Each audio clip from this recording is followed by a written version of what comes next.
पद्मशाली ज्ञाती संस्थेच्या शतकपूर्ती निमित्त श्री मार्कंडे मंदिरात शतचंडी यागचं आयोजन करण्यात आलं असून पदाधिकारी या नियोजनात व्यस्त आहेत।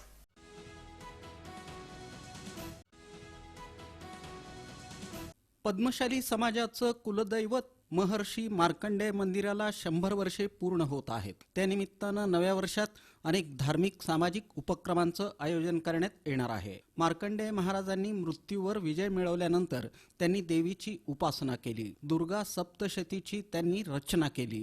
त्यामुळेच प्रमुख शक्तिपीठांच्या ठिकाणी मार्कंडे यांचं स्थान आहे। अशा पवित्र ग्रंथाचं पारायण व्हावं, त्यामुळे समाजात नवचैतन्य निर्माण व्हावं म्हणून दिनांक 18 ते 25 जानेवारीपर्यंत शतचंडी याग आणि पारायण सोहळा आयोजित करण्यात आल्याची माहिती पद्मशाली ज्ञाती संस्थेचे अध्यक्ष सुरेश फलमारी यांनी दिली। पद्मशाली ज्ञाती संस्थेच्या वतीनं यंदाच्या वर्षी मार्कंडे मंदिराला 100 वर्ष पूर्ण होत आहेत। त्यानिमित्त शतक महोत्सव निमित्त शतचंडी यागचं आयोजित करण्यात आलेलं आहे। जवळजवळ आजपर्यंत आमच्याकडे 100 नावे आलेले आहेत आणि हे कार्यक्रम पद्मशाली पूर्वसंगमच्या माध्यमातून होत आहे। तरी हे कार्यक्रम जे करत आहोत लोककल्याणासाठी, समाजात चांगलं वातावरण राहावं ह्या हेतूनं वास्तविक पाहता देवी पुराण श्री मार्कंडे महाराजांनी लिहिलेलं आहे। तुळजापूरला जी देवीची मूर्ती आहे त्याच्या उजव्या बाजूला मार्कंडे महाराज हे पोथी वाचन करत अशी आख्यायिका आहे। त्यामुळे देवीचं हे शतचंडी याग शाकंभरी नवरात्रात 18 ते 25 तारखेपर्यंत आयोजित करण्यात आलं आहे। कुठे होणार आहे कार्यक्रम? हे कार्यक्रम मार्कंडे मंदिरात होत आहे। 18 जानेवारीला दुर्गाष्टमीच्या दिवशी यागाला सुरुवात होईल। दिनांक 25 जानेवारीच्या पौर्णिमेपर्यंत याग आणि दुर्गा सप्तशती ग्रंथपारायण सलग सुरू राहील। या कार्यक्रमाची तयारी करण्यात येत असल्याचं सुरेश फलमारी म्हणाले।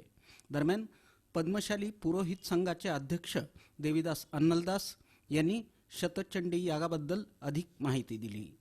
मी देवीदास पोशेट्टी अन्नलदास, अध्यक्ष पद्मशाली पुरोहित संघ वेद पाठशाला।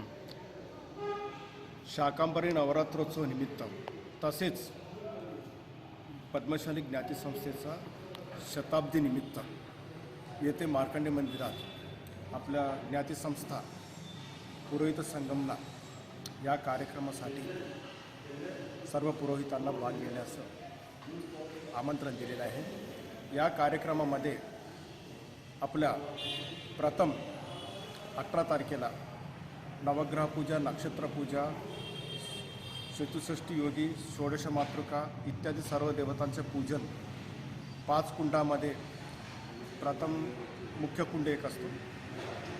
प्रत्येक 5 कुंडामध्ये जवळपास 5 म्हणजे 20 बसेल, 20 लोक 20 जोडी बसेल अशी व्यवस्था या ठिकाणी केलेली आहे। सकाळी 9 ते 12पर्यंत ही यज्ञ होणार आहे।